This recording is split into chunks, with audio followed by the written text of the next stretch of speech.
Hey friends, if you wish to insert the degree symbol on Windows, then please watch this video. I will guide you through the procedure. Now, here's what you need to understand.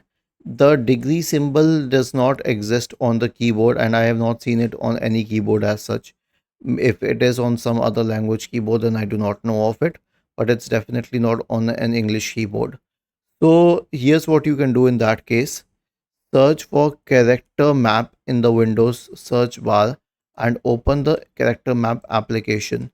While keeping the font Arial, you'll notice next to this R symbol in the middle row, you'll find this degree symbol. Select it and then click on select and then click on copy.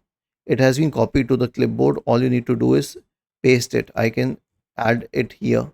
Okay, so it will appear as degree. For example, I may say 43 and then paste it here degree.